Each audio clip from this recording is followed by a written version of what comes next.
जय हिंद दोस्तों, जैसा कि आपको पता है रेलवे ग्रुप डी की वैकेंसी आ गई है। इसकी शार्ट नोटिस दिसंबर महीने में ही आ गई थी और अभी फुल नोटिफिकेशन आपका आया है। और इसका एडवर्टाइजमेंट नंबर 2024 के ही हिसाब से रखा है, 08/2024, मतलब 8वीं वैकेंसी है 2024 की। ये वैकेंसी 2024 के फॉर्म फिल होगा 2025 में। फुल नोटिफिकेशन आया तो पूरी जानकारी आपको इस वीडियो में दी जाएगी। आप वीडियो पर पूरा बने रहिए, धैर्य से देखिए, आपको पूरी जानकारी मिलेगी। इसके अलावा आपको दूसरा वीडियो नहीं देखना पड़ेगा, पूरा हम डिटेल बताएंगे। चलिए आते हैं आगे, हम डिटेल्स पे देर न करते हुए सबसे पहले आते हैं। ये जो नोटिस पहले आई थी, शार्ट नोटिस 28 दिसंबर 2024 को ही आई थी। ठीक, इसको पब्लिश करना था 22/1/2025 को, लेकिन अभी इन्होंने आज ही पब्लिश कर दिया, 2 दिन पहले। ठीक, अब फार्म का ओपनिंग डेट तो होगा 23 जनवरी 2025 को शुरू हो जाएगा और क्लोजिंग डेट क्या है 22 फरवरी 2025। इसकी फ़ीस पेमेंट की डेट क्या है, लास्ट डेट 23/2/2024, 24/2/2025 तक। उसके बाद फॉर्म कोई भी मिस्टेक हो गई तो आप 25/2/2025 से 03/2025 तक आप उसका मॉडिफिकेशन कर सकते हैं। इसकी लिंक एक्टिव होगी। ठीक, अब देर न करते हुए हम आगे चलते हैं। आपको पता ही होगा कि वैकेंसी हमारी 32,438 पूरी टोटल पोस्ट है ग्रुप डी की। 18 से 36 ईयर एज लिमिट है। अभी एज लिमिट का हम बढ़िया से डिस्क्राइब करेंगे, कुछ लोग डाउट होंगे कि ये क्या है। और इसका 18,000 इनिशियल पे है। चलिए हम लोग एज पे लिमिट पे आते हैं, 10 नंबर पेज पे है ये। तो एज लिमिट पे देखते हैं हमारा एज के बारे में क्या इन्होंने बताया है। एज लिमिट आप यहाँ देख सकते हैं 18 से 33 साल नॉर्मल अगर होता, लेकिन कोविड के कारण इन्होंने 18 से 36 साल कर दिया है। मतलब यूआर जो है वो 36 साल से ज़्यादा नहीं होना चाहिए। 3 साल इन्होंने कोविड के लिए इन्होंने 3 साल का रिलैक्सेशन सबको दिया है। अब उसके बाद जो कैटेगरी वाले हैं, कैटेगरी वालों का क्या किया है इन्होंने, जैसे उसमें रिलैक्सेशन मिलता है, जैसे ओबीसी को नॉन क्रीमी लेयर को 3 साल का मिलता है, तो इन्होंने 36 में 3 जोड़ दो, मतलब 39 साल को। ठीक, ऐसे ही SC/ST को 5 साल एक्स्ट्रा। इसी तरह बाकी सब कैटेगरी में आपको डिवाइड किया है। तो आप समझ सकते हैं कि एज काफ़ी ज़्यादा लोग इसमें एज लिमिट बढ़ गई है कोविड के कारण। तो वो सब में सारी वैकेंसीज में ऐसा हुआ था। अब आते हैं हम लोग इसके फीस पे। फीस पेमेंट आप सबको पता होगा, जो फार्म रेलवे का डालते थे। अब जो नहीं डालते वो लोग जान ले कि इसकी फीस क्या है। ओबीसी जनरल के लिए 500 है, जिसमें से आपको 400 रिफंडेबल है। वो कब होगा, जब आप एग्ज़ाम देंगे तब, CBT वाला, नहीं तो 400 आपका वापस नहीं होगा। उसके बाद बाकी कैटेगरी के लिए जैसे PWBD और फीमेल्स, ट्रांसजेंडर, एक्स-सर्विस, SC/ST वालों के, माइनॉरिटी वालों को, EBC वालों को, इकोनॉमिकली बैकवर्ड वालों को 250 रुपये देना होंगे। और ये पूरा के पूरा क्या होगा, रिफ़ंड हो जाएगा। ठीक, जब CBT आप देंगे। ये हुआ आपका फ़ीस पेमेंट। अब आते हैं हम लोग आगे किस पे आते हैं, पेज नंबर 23 पे आते हैं। 23 पे क्या है, सलेबस। क्या है 23 पे, सलेबस। और हम लोग सलेबस इसका देख लेते हैं। सलेबस ही सबसे ज़्यादा CBT होगा, आपको सबको पता है, कंप्यूटर बेस्ड टेस्ट है। और इसमें क्या है ध्यान दीजिएगा, जनरल साइंस मतलब 10th स्टैंडर्ड तक, जो फिजिक्स, केमिस्ट्री, बायो मतलब लाइफ साइंस है, फिजिक्स, केमिस्ट्री, लाइफ साइंस जो है उसमें से आएगा 25 नंबर का, जैसा कि हर एग्ज़ाम में रेलवे में आप साइंस देखने को मिल रहा है। Mathematics 25 number. ठीक, और इसकी बाद रीजनिंग 30 नंबर। रीजनिंग का वेटेज ज़्यादा है, किससे, मैथ और साइंस से। उसके बाद जनरल अवेयरनेस और करंट अफेयर 20 नंबर का, टोटल 100 नंबर का। इसमें एक ही पेपर होगा, कितना, एक ही पेपर होगा। इसी से मेरिट हमारी बनेगी। ठीक, इसमें कोई कन्फ्यूजन नहीं है, इसमें एक ही पेपर होगा, मेरिट इसी से बनेगी होगी। बाकी इसकी निगेटिव मार्किंग 1/3 होती है, ये सबको पता है। एक क्वेश्चन पे 1 नंबर मिलता है, गलत होने पे 1/3 माइनस हो जाता है। मतलब 3 क्वेश्चन गलत हो जाएंगे तो 1 क्वेश्चन और एक्स्ट्रा ये उड़ा के ले जाएगा। बाकी इसका क्वालिफाइंग मार्क ये देख लो 30%, अनरिजर्व का 40 है, EWS का 40 है, OBC का 30% या SC/ST का 30%। ये तो मेरिट मेरिट से ऊपर बहुत सारा नंबर जाता है, इतना लो तो मेरिट जाएगी नहीं, लेकिन अगर आपकी मेरिट इससे कम नंबर है तो अगर मेरिट लो जाती है तो आपका सिलेक्शन नहीं होगा। ठीक, अभी देखो सिलेबस में, ये देखो मैथमेटिक्स में number system, BODMAS, decimal, fraction, LCM, HCF, ratio, proportion, percentage, mensuration, time work, time and distance, simple and compound history, profit loss, algebra, geometry, trigonometry, elementary statics, square root, age calculation, calendar, clock, pipe system. इसी तरह reasoning में भी देख लो। Reasoning में क्या है, analog, alphabetical and numerical, series, coding, decoding, mathematical operation, relationship, logs, jumbling, Venn diagram, data interpretation, sufficiency, conclusion and decision making, similarity, differences analysis, analytical reasoning, classification, direction, statement, argument and assumptions. ये इसका हुआ। और बाकी science का हमने बता दिया है, physics, chemistry, life science 10th standard तक, मतलब कि 6, 7, 8, 9, 10 इन सारी क्लासों को मिला के साइंस पहुंचता है एनसीईआरटी से। ठीक, चलिए बाकी general awareness and current affair, science, technology, sport, culture, personality, economics, politics and any other subject, ये सारी चीज़ें आपको देख लीजिएगा।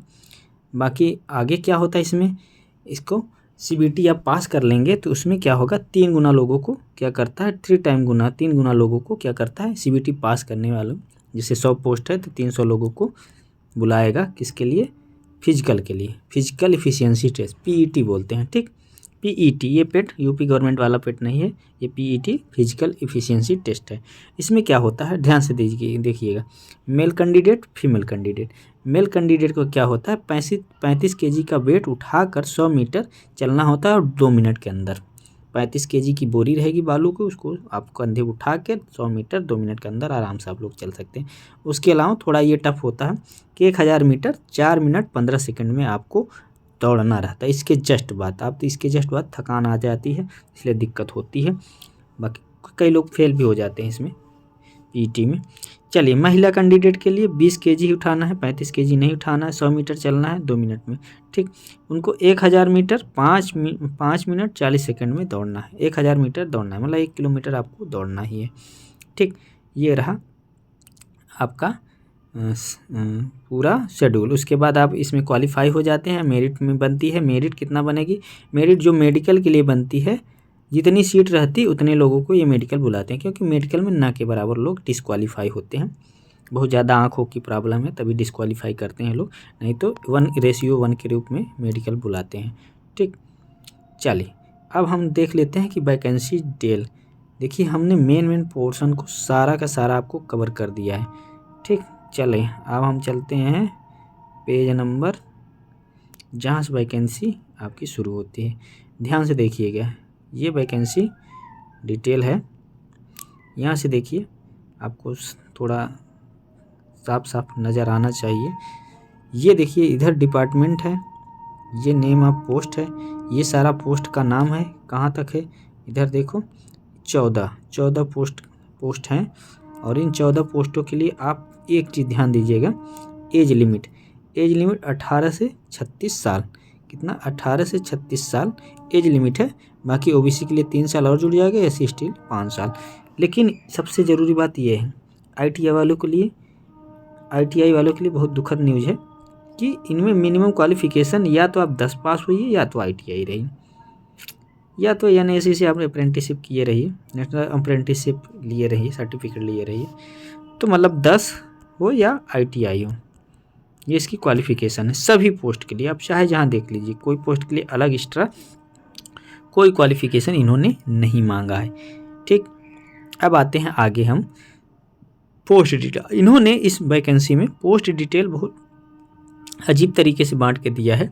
जैसे कि आप मुंबई हैं तो आप तो मुंबई का जो फॉर्म डालेंगे, आप देखते हैं, पता नहीं ये फॉर्म डालते समय क्या होगा, लेकिन इन्होंने मुंबई को वेस्टर्न और ईस्टर्न दो उसमें मध्य मुंबई का दो उसमें जोन में बांटा है। तो आपको मुंबई का सबसे ज़्यादा वैकेंसी है, पता नहीं कि उन्होंने मुंबई को सबसे पहले वेस्टर्न रेलवे को दिया है।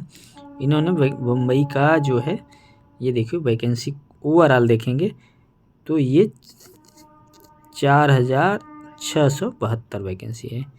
हमारे ख्याल से सबसे ज़्यादा इसी में वैकेंसी है। अब आते हैं अगला देखते हैं जयपुर में। जयपुर में टोटल 1433 वैकेंसी है।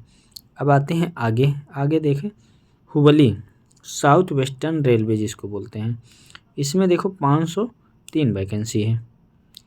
एक पेज में एक वैकेंसी डिटेल दिया है इन्होंने, अच्छे से काफ़ी दिया है। वेस्ट सेंट्रल रेलवे जिसको जबलपुर जिसका जोन है, हेड ऑफिस है, इसमें 1614 वैकेंसी है। अब आते हैं इसके भुवनेश्वर में देखते हैं 964 वैकेंसी है। भुवनेश्वर ईस्ट कोस्ट रेलवे बोलते हैं इसको। आते हैं हम लोग किस पे, south east central railway Bilaspur है। बिलासपुर से देखते हैं कितनी वैकेंसी, 1337 कम वैकेंसीज है। मुंबई से सबसे ज़्यादा वैकेंसी दिख रही हैं। आते हैं आगे न्यू दिल्ली, ये देखो नॉर्दर्न रेलवे न्यू दिल्ली, ये पहले हम लोगों को वैकेंसी में नहीं दिखता था लेकिन इसमें वैकेंसी काफ़ी ज़्यादा है, 4785 पोस्ट, काफ़ी ज़्यादा पोस्ट है। चलिए आते हैं हम लोग साउथर्न रेलवे जिसको बोलते हैं, चेन्नई जिसका हेड ऑफिस है, 2694 पोस्ट है। चलिए आगे आते हैं हम लोग गोरखपुर जोन से देखते हैं, नॉर्थ ईस्टर्न रेलवे से, इसमें है वैकेंसी 1370 वैकेंसी। और इधर आते हैं गुवाहाटी से देखते हैं 2048 पोस्ट गुवाहाटी से है। ठीक, अब आते हैं हम लोग आगे गुवाहाटी के आगे कोलकाता में देखते हैं। कोलकाता में वैकेंसी देखते हैं तो हमको 1817 पोस्ट मिलती है। आगे आते हैं देखो सेंट्रल बम्बई, हम बताए थे ना मध्य रेलवे जिसको बोलते हैं, उसमें 3244 पोस्ट, मतलब 4000 और 3000, मुंबई से कुल 7000 लगभग पोस्ट आई है। काफ़ी ज़्यादा पोस्ट मुंबई से बन रही है। और हाजीपुर ईस्ट सेंट्रल रेलवे जो कि बिहार की तरफ है, इसमें 1251 पोस्ट है। आते हैं हम लोग प्रयागराज नॉर्थ सेंट्रल NCR जिसको बोलते हैं, इसमें 2020 पोस्ट है। और फिर आते हैं कोलकाता का अलग से साउथ ईस्टर्न रेलवे, इसमें 1000 कोलकाता से 2 जगह वैकेंसीज हैं, तो 1044 इसमें भी है, आप लोग देख लीजिएगा। सिकंदराबाद से 1642 पोस्ट है। और ये रही सारी पोस्ट डिटेल, और जगह से नहीं आई है, जैसे जम्मू कश्मीर और वो साइड न्यू दिल्ली में डाल दिया है, पता नहीं क्या है, लेकिन वैकेंसी इन सारी जोन से हैं। आप लोग जिस जोन से डालना चाहते हैं आप लोग डालिए। और शायद हमने जो नोटिस पढ़ा है बहुत जल्दी में, बहुत सारी जो भी जानकारियाँ थी सारी की सारी हमने आपको दे दी, शुरू से लास्ट तक जो भी आपको जानना था। अब इसी के साथ हम वीडियो अपनी ख़त्म करते हैं। जय हिंद।